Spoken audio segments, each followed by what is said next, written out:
SLT Mobitel, the connection. SLT Mobitel, the connection. ලෙන්ගතුකම වැඩි කරගන්න ලව්ජු රුපියල් 50ට අඩු කළා. මාමේ එන්න අපිට එකක් බොමු.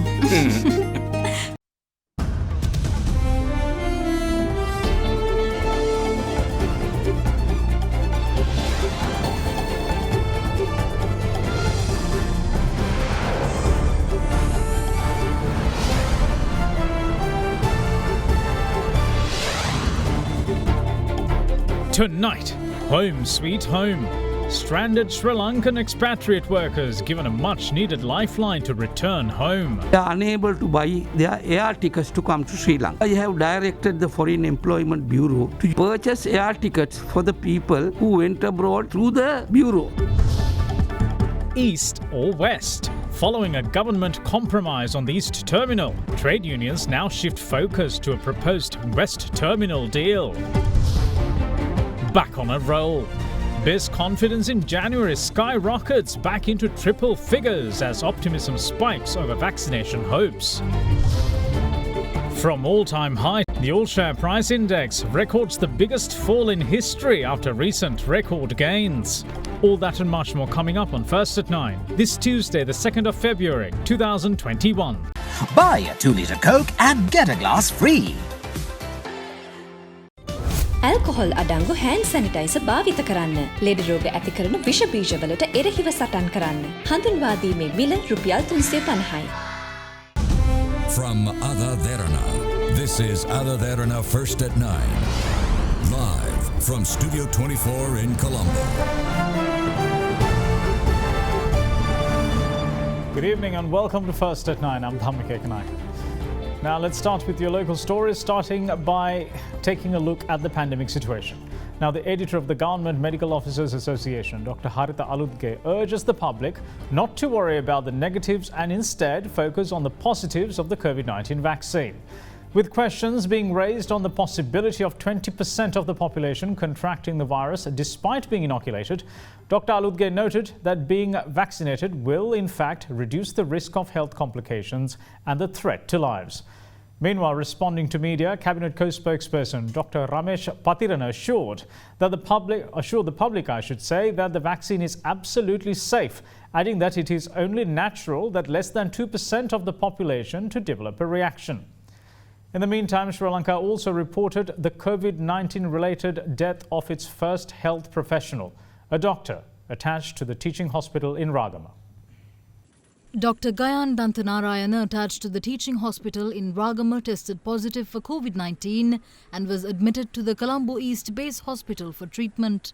Following the health complications brought on by the virus, he was transferred to the Karapitia Teaching Hospital for further treatment. However, hospital sources reported that Dr. Dantanarayana's body had given up the fight against the virus. Accordingly, he becomes the first doctor in Sri Lanka to succumb to COVID-19. Schooled at an international school in Nugegoda, Dr. Dantanarayana graduated in 2010 after 5 years at the Tianjin Medical School in China.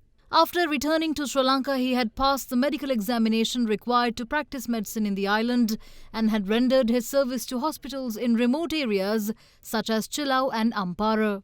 Dr. Dantanarayana served at the children's ward of the teaching hospital in Ragama and had done his utmost to save the lives of children. His wife and mother too have tested positive for the virus.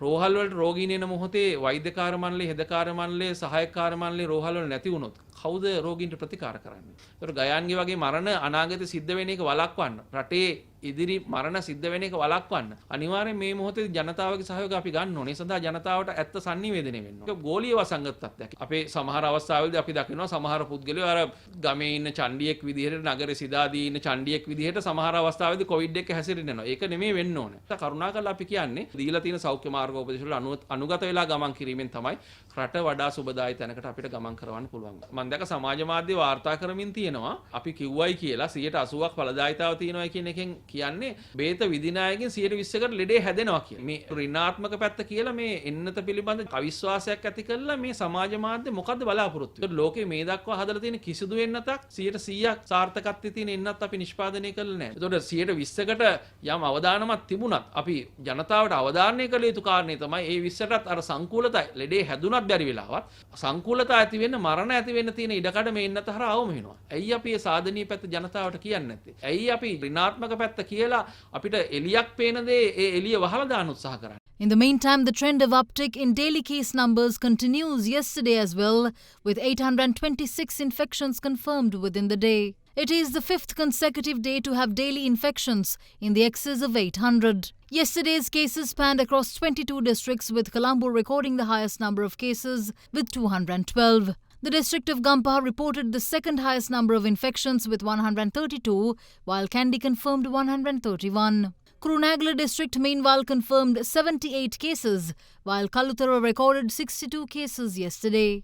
As for the rest of yesterday's infections, 201 were reported across 17 other districts, with 10 infections being imported cases. Yesterday alone, Sri Lanka conducted 13,392 PCR tests to detect possible cases of COVID-19. Meanwhile, Southern Province Governor Dr. Willie Gamage has been confirmed to have contracted COVID-19. Due to his personal secretary having tested positive for the virus, the governor was subjected to self-isolation and later tested positive for COVID-19. Former Speaker of Parliament W.J.M. Lokubandara has also tested positive for the virus. He is currently being treated at a private hospital in Colombo. In the meantime, 7 COVID-19 related deaths were reported in the island yesterday. They were residents of Vattala, Nugegoda, Colombo 2, Udugampala, Polonnaruwa, Madavala and Gili Oya. 5 of the deceased are men. That puts the total number of deaths owing to COVID-19 in Sri Lanka at 323. Meanwhile, on the vaccination front, by the end of the day yesterday, over 95,000 jabs had been administered. And today, the Oxford AstraZeneca vaccine was given to medical health workers and security forces personnel at several locations, including Yatiyantota, Ahaliyagoda and Batikalo. In the meantime, 60 members of the staff at the district hospital in Piliyandala were inoculated this morning. One of the family medical health officers, however, had developed hives on her skin after receiving the jab. According to hospital sources, she is currently being treated at the same hospital. Though some people are prone to such reaction to the vaccine, Cabinet co-spokesperson Dr. Ramesh Patirana assured that it is normal for a small percentage of people to receive the vaccine to develop a reaction. ශ්‍රී ලංකාවට ගෙන්වන ලද ඇස්ට්‍රාසෙනෙකා සමාගම මගින් නිෂ්පාදනය කරන ලද එන්නත ඉතාම ආරක්ෂිත එන්නතක් බව අපි ප්‍රථමයෙන් සඳහන් කරන්නට අවශ්‍යයි. ලෝක සෞඛ්‍ය සංවිධානය පවා නිර්දේශ කරන ලද එන්නතක්. ඉතින් එම එන්නත ශ්‍රී ලංකාවට ගෙන්වීමෙන් පසුව ඊයේ හවස වන විට 95,550 දෙනෙකුට මේ එන්නත ලබා දීලා තිබෙනවා. වාර්තා වන විදිහට ඉතාම ආරක්ෂිත එන්නතක් සහ මෙම 95,554න් එන්නත ලබාගත්තු කිසිවෙකුට ප්‍රබල ගණයේ බාහිර ගැටලු මතුවෙලා නැහැ. සාමාන්‍ය එන්නතක් ලබා ගන්නකොට ඕනම එන්නතක් හා සම්බන්ධව සුළු පිරිසකට 2% වගේ පිරිසකට සුළු උණ තත්වයන් සහ වේදනා ඇතුළු සුළු ආසාත්මිකතාවයන් මතුවෙන්න පුළුවන්. ඒක ඕන එන්නතකට ස්වාභාවික තත්වයක්. හැබැයි අපි සඳහන් කරන්නට අවශ්‍යයි දැනට ලක්ෂයකට ආසන්න පිරිසකට අද උදේ වෙන විට මේ එන්නත ලබා දීලා තිබෙනවා. ඉදිරියේ සිටින සෞඛ්‍ය සේවකයින්ට ආරක්ෂක හමුදා ඇතුළු මෙම කටයුතු වලට සක්‍රිය මැදිහත් වන පිරිසකට ඒ සෑම කෙනෙක්ම තමුන්ගේ කැමැත්තෙන් මේ එන්නත ලබාගෙනත් තිබෙනවා. ඒ සෑම කෙනෙක්ම හොඳින් ඉන්නවා. ඉතින් ඒ නිසා බොහොම පැහැදිලිව ඉතාම ආරක්ෂිත එන්නතක්. ඒ එන්නත ලංකාවේ ජනතාවට ඉදිරියේදී තවත් මිලියන 5ක් පමණ එන්නත් ප්‍රමාණයක් ලංකාවට ගෙන්වගෙන ලබා දෙන්නට අපි කටයුතු කරනවා. මේ එන්නත ලබා ගැනීමට කිසිම බියක් ඇති විය යුතු නැහැ. එවැනි ප්‍රබල ආසාත්මිකතාවයන් වාර්තා වෙලා නැති බව අපි ඉතාම වගකීමෙන් සඳහන් කරනවා. Meanwhile, in an isolated incident, residents in the area of Mahayava in Kandy took to the streets in protest of their 56-day-long restriction on movement. In a separate development, police nabbed 10 people, including a private bus conductor, for violating the health protocols by not wearing the face mask in Homagama. ඊයේ දිනේදීත් බස්නාහිර පළාතේ විවිධ ස්ථාන 840ක් පමණ පරීක්ෂාවට ලක් කර තිබෙනවා. මේන් ස්ථාන 795ක් නියමිත පරිදි සෞඛ්‍ය උපදෙස් පිළිගෙන අදාළ මාර්ගෝපදේශ අනුව කටයුතු කරන බවත්, තවත් ස්ථාන 45ක් එවැනි ආකාරයට කටයුතු නොකරන බවත් පෙනී ගොස් තිබෙනවා. මෙම මෙහෙයුම ආරම්භ කරන ලද 10 වෙනිදා සිට අද දක්වා කාලය තුළ සම්පූර්ණ ආයතන 10335ක් පරීක්ෂාවට ලක් කර තිබෙනවා. එම ආයතන වලින් ආයතන 1268ක් එම සෞඛ්‍ය පුරුදු අනුගමනය නොකරන බවටයි පෙනී ගොස් තිබෙන්නේ. එම ආයතන 1268න් 1100කට පමණ මේ වන විටත් නඩු පවරා තිබෙනවා. ඉතිරි ආයතන වලටත් නඩු පැවරීමට කටයුතු කරනවා. During the special operation launched to nab violators of mandatory health guidelines, police moved to strictly advise certain people while handing out face masks to those who were wearing substandard face masks. In the meantime, the second phase of the AdaDerana initiative, together with the Leeson's Hospital in Ragama, to conduct rapid antigen tests on students and teachers in schools within the Western Province, was worked off at the Ratnavali Balika Mahavidyalaya in Colombo today. All in all, 59,043 COVID-19 infected persons have recovered in Sri Lanka today, with 968 recoveries being confirmed today alone. So far, 361 COVID-19 infections have been confirmed in the island. That puts the number of active cases in Sri Lanka at 5,978. Pay just 500,000 rupees to reserve your unit today. Mulberry Residence. Now, just a quick update on that story. A further 354 COVID-19 infections have been confirmed in the island, taking today's caseload to 715.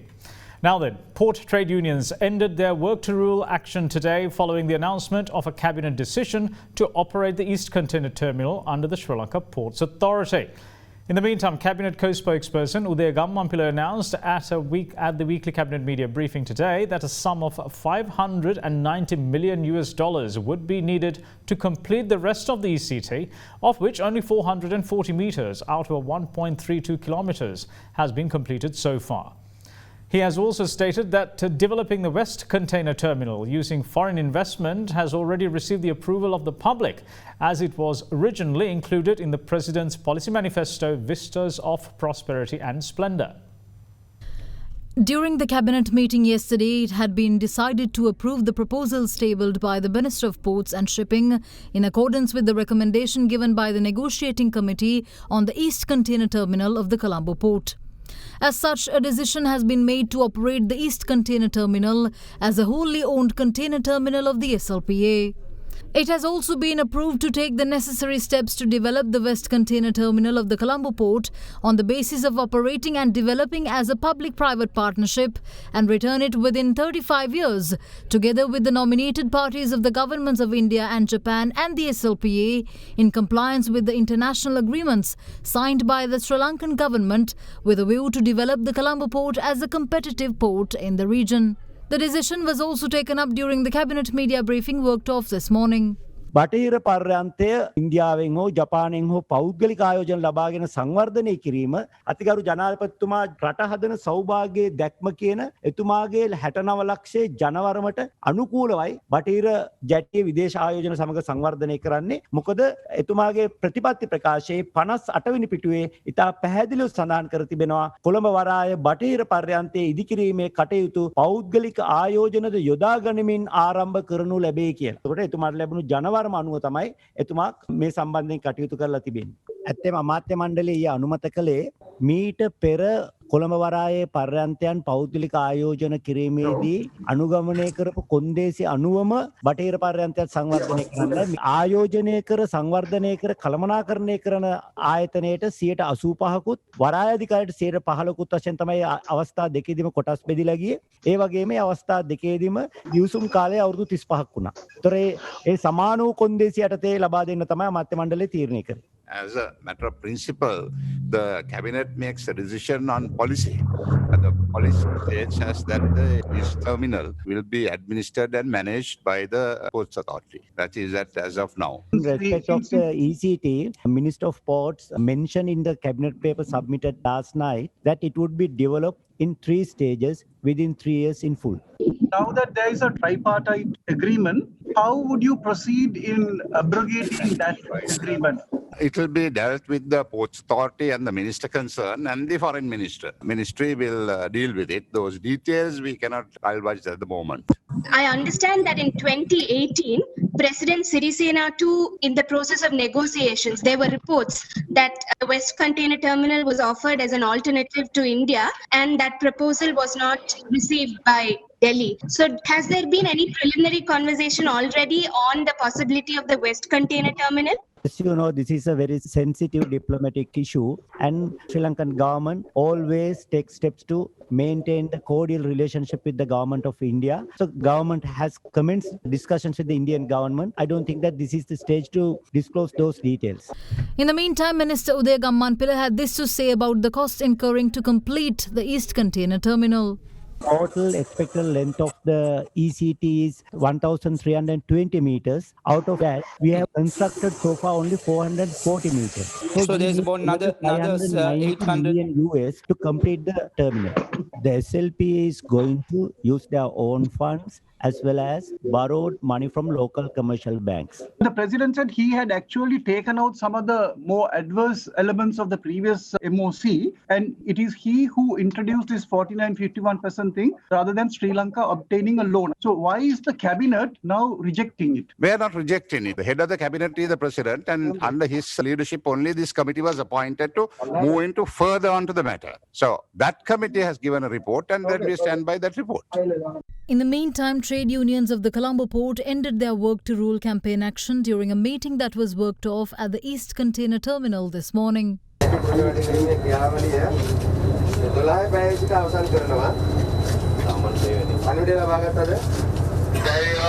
දැන් හෙටම අපි පටන් ගන්න ඕනේ මේකට ගැන්ටි ඩොඹකර මිලදී ගැනීමේ ක්‍රියාදාමය. සහ මෙතන කම්පියුටර් සිස්ටම් එක හදන එක, සේවකයෝ කොහොමද ස්ට්‍රක්චර්ස් කරන්නේ, ඒව ඔක්කොම අපි දැන් හෙට සිට ආරම්භ කළ යුතුයි.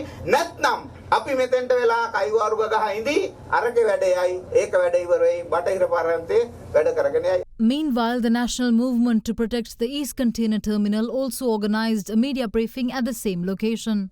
ඒ වගේ මේ යෝජනාවේ දෙවෙනි කොටසක් බටහිර ජැටිය ජපාන් සහ ඉන්දියන් රජයේ නම් කරන සමාගම් වලට 85% කොටස් ලබා දෙන්න සූදානම් කියලා උත් කියනවා. අපිට බටහිර ජැටිය සම්බන්ධයෙන් පැහැදිලිව ආණ්ඩු ඉදිරිපත් කළ දෙන මේ යෝජනාවට එකඟ වෙන්න බෑ. In the meantime, there were a host of other cabinet decisions taken at yesterday's meeting. Among them were restarting the fuel oil business by the Ceylon Petroleum Corporation and holding the annual summit of the Asian Development Bank in May 2022 here in Sri Lanka. During the meeting of the Cabinet of Ministers worked off yesterday, approval had been granted for the further implementation of the low-interest loan scheme in the northern and north-central provinces. The aim of the move is to protect loan income generators from loan traps. It has also been decided to increase the maximum loan limit to 100,000 rupees and to reduce the annual interest rate from 9% to 6%. Meanwhile, the Cabinet has also given the go-ahead to formulate and plan the necessary action to conduct the annual summit of the Asian Development Bank in May 2022 in Sri Lanka and to enter into a MOU with pertaining to the matter with the ADB. The Forest Agriculture and Tourism Integrated Management Project has also been given the green light to be implemented. It will be worked off as a pilot project between 2021 and 2024 in the Malvathuya Basin in the districts of Anuradhapura, Mana, Vaunia and Putlam through the introduction of the Prosperous Systems approach. The project will be given a grant of $3.34 million under the Global Environment Facility of the UN Development Programme. The Cabinet, meanwhile, has also given the nod to convert the Colombo Commercial Fertilizer Company Limited into an institution that manufactures, distributes and researches organic fertilizers and upscale chemical fertilizers. On the front of the fertilizer subsidy, an amendment to the subsidy system has been approved. As such, the fertilizer subsidy scheme for paddy will be implemented in the same manner as at present, subject to a maximum of 2 hectares per person for 2 seasons per year. Opportunity will also be granted to purchase fertilizer up to a maximum of 5 hectares per year as per the quantities determined by the relevant research institutes for each non-paddy crops. The proposal regarding the program designated to restart the fuel oil business by the Ceylon Petroleum Corporation too has been given the Cabinet nod. In the meantime, approval has been given to amend the Section 82(2) of the Civil Procedure Code. It is introduced to stop defendants exploiting the provision in the code relating to reversal of a court judgment on the request of a defendant with a notice to the plaintiff stating that he or she has a justifiable reason for evading the court within 14 days of the pronouncement of judgment against him or her. What's more, the Cabinet has also given approval to select an investor in compliance with the government procurement guidelines to manufacture 100 railway passenger coaches with the participation of private sector as a solution to prevailing requirements. The prevailing needs require about 700 railway passenger coaches, and it is estimated that the number of railway passenger coaches will be increased to about 800 over the next 5 years. Minister of Labour Nimal Siripala de Silva today offered a possible ray of hope for Sri Lanka's expatriate workers who have been stranded overseas without the means to return home. The minister announced that directives have been issued to the Sri Lanka Bureau of Foreign Employment to dip into the significant funds it holds in fixed deposit accounts to pay for the repatriation air tickets. With that, expat workers who have registered with the Foreign Employment Bureau before departure can now register with their respective Sri Lankan consular officers as the first step towards returning home. There had been so many criticisms with regard to the bringing down of our expatriate labour from the foreign countries to Sri Lanka. There were issues of them being not brought to Sri Lanka quickly. So I have to give the explanation because there were about 63,000 people who were waiting to come from other countries to Sri Lanka. We had been able to bring up more than 30,000, but there is a backlog now. The reason being the limitation of quarantine facilities in Sri Lanka. Because, you know, for the purpose of quarantine, it is not only a building. You need the doctors, the health personnel to monitor them. And the other thing is that this is in the hands of the COVID task force, not with us. So now I have suggested to the Foreign Employment Bureau to take immediate action, to have a firm discussion with the COVID task force and set up 9 provincial centers for the purpose of quarantining the expatriate labour who want to come to Sri Lanka. The expenses with regard to that quarantine work can be paid out of the funds of the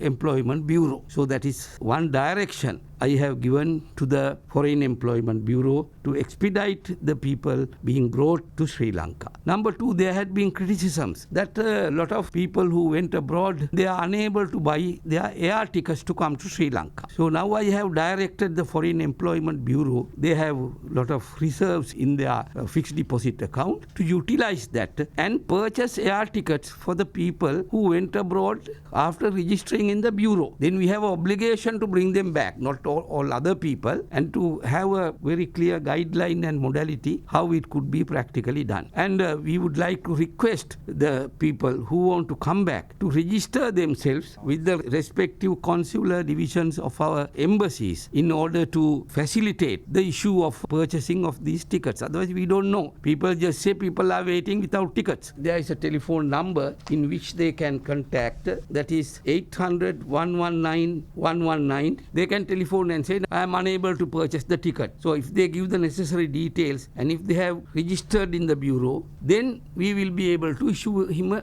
ticket to come back. And we are giving 50,000 rupees for each person as settlement account. But now I have asked the Bureau to increase that to 100,000. And the balance 50,000 will be a interest-free loan to them, which can be paid in within 1 year or 2 years. Now, the country's corporate sector has reported a massive increase in business confidence in January in the latest LMD Nielsen Business Confidence Index report. According to the survey results, the index has skyrocketed back into triple digits of 122, which is 12 points higher than the average of the past 12 months. The optimism has been attributed to a number of factors, such as the recent stock market rally and a clear picture with regards to the vaccinations, which indicate a possible end in the sight to the nation's pandemic troubles. The LMD Nielsen Business Confidence Index has recorded a massive turnaround in the month of January.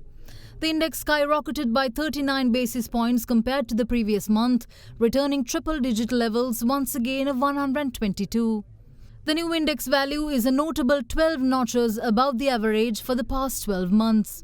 Nielsen's Director Consumer Insights, Therika Mianadenia, attributed the positive momentum to a renewed sense of hope, stating that the world has now embraced 2021 with hope and anticipation of better things to come.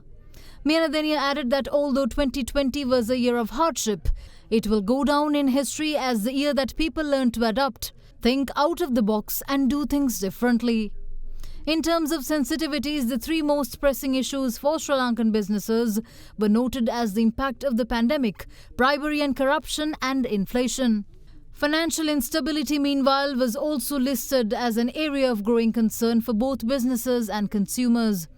The report adds that while the virus spread remains the most pressing national issue, the levels of concern have tapered as per the latest survey results, alongside apprehension over the economy and bribery and corruption. Further disruption of children's education was also deemed a concern from a national perspective. In terms of projections, Menadenia expressed hope that current positive sentiments cited by business executives will continue throughout the year.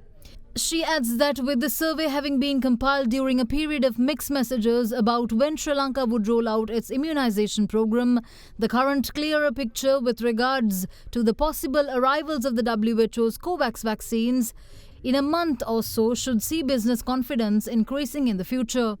Further, the recent record stock market rally and significantly higher remittances has also been viewed in a positive light by the corporate sector. Hence, the survey results point to a welcome sense of corporate optimism. Now, trading at the Colombo Stock Exchange was temporarily halted for 30 minutes from 1 p.m. to 1:31 p.m. today as the S&P SL index dropped by 5%. The S&P fell by 171 points to 3,267.75, while the all-share price index too fell by 371.24 points to close at 8,195.83. When regular trading at the CSE recommenced at 1:31 p.m., the SPI was down by 404.95 points to end at 8,162.12, while the S&P index showed a fall of 180.46 points to 3,258.69. Now, this is a decline of 4.73% and 5.25% respectively in comparison to the last trading day. Here's Dimantha Matthew with a detailed market report for today. Today we saw a major sell-off in the stock market with the ASPI plunging by around 561 points. What we are seeing is a major retail sell-off. However, towards midday we saw acceleration in this selling pressure, and then the S&P SL20 index hit a 5% decline in the market where the first trading halt was initiated. And then the market restarted after 30 minutes, and afterwards we saw the decline in the market and the selling pressure continuing. Then after a little while we saw S&P SL20 index again hitting the 7.5% decline target where a second trading halt was ignited. And then both these trading halt was 30-minute long, and however just before the 10% mark where we saw a slight recovery in the market, and then the recovery continued with buying interest emerging. And that's it from all of us here at First at 9. Thanks for watching. Bye-bye.